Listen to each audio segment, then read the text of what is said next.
We've now roped in Lizette Lancaster, Head of Justice and Violence Prevention Program at the Institute for Security Studies. Lizette, a very good afternoon to you.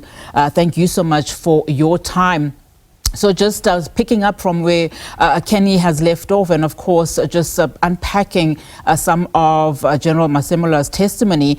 From his testimony, it seems that there is a growing factional alignment within the leadership of the SAPS, although he did not call it that, where you have on the one hand Police Minister Senzo Mchunu and Deputy Commissioner Sibiya versus Masemola himself, plus perhaps maybe also provincial commissioners like Mkhwanazi. Just talk to us about the dynamics at play here when we particularly look at a policy head and then an operational kind of head, and the significance in the success of fighting crime and credibility of cases that they're investigating.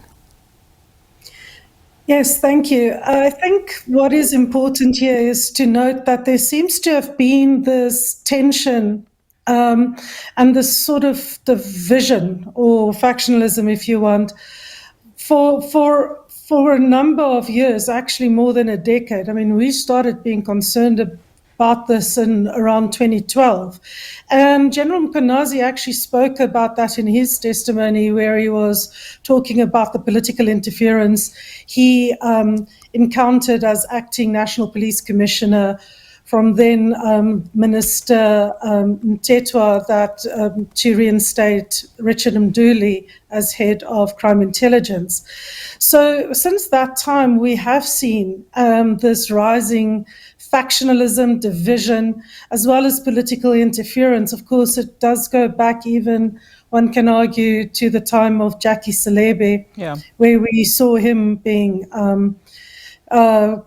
prosecuted for corruption and convicted. But this growing division is underlying a sense of distrust that I sense today between those parties that you are speaking about, and that has been this topic of the past 5 days, is this growing distrust, not knowing how to deal with it.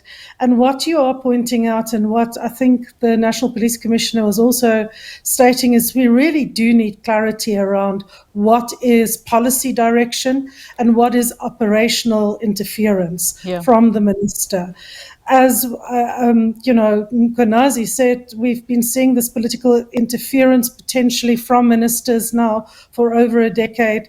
And hopefully one of the findings or recommendations from this commission of inquiry will be where those lines are, because I don't think it's defined in the Constitution.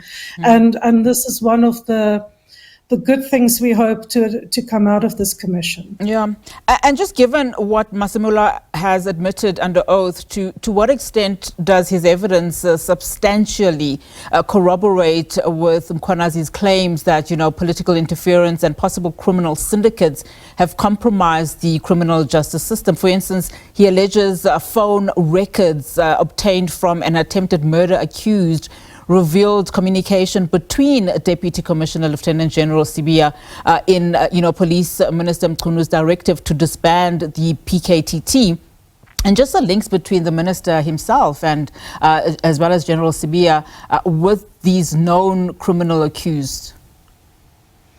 Yes, of course, those type of connections at this stage, it's early days, it's only day 5. We hear these allegations. Of course, we need to I'm sure that the commissioners will hear behind closed doors the actual evidence, see these phone records, and also be able to privy to evidence that we as the public might not be. But these are really serious accusations, and it is really encouraging that for the first time we are starting to see these unearthed, because these types of allegations have gone on for, as I say, over a decade. And often we hear about cases being closed or cases going nowhere. And it is encouraging to start drilling into these type of evidence that seems to be presented. I want to look, Lizette, on the role of President Cyril Ramaphosa. I mean, Masemola said that he informed the president about the disbandment order but got no feedback really. How plausible is it that you have a minister, how plausible would he in fact represent that the president had approved something without consulting him? What systems would you say exist then for, presidential oversight of ministerial orders that affect, operational policing, as it were? And perhaps the big question would be, should President Ramaphosa be called before the commission to clarify exactly what he knew? How important would that also be? I think those are the type of questions we do need to ask. I think, first of all, the minister is appointed by the president and therefore accounts to the president. There are several, and that I think is important. We have seen the president, and again, we're not privy to what happens in the back rooms, and I'm sure the minister will come, Minister Nkunu will come and account and will be called. We'll see if the commissioners call the president. It is likely, potentially, if he is mentioned so many times. We've seen him also testify in front of the Zondo Commission on behalf of the ANC to the allegations made at the time. So it is not inconceivable that he will be called, but I think it is really important to take into account these oversight mechanisms that are in play and that he's ultimately responsible for the minister's actions. Well, Lizette, a pleasure speaking to you. Thank you so much for your time. Lizette Lancaster, Head of Justice and Violence Prevention Program at the Institute for Security Studies.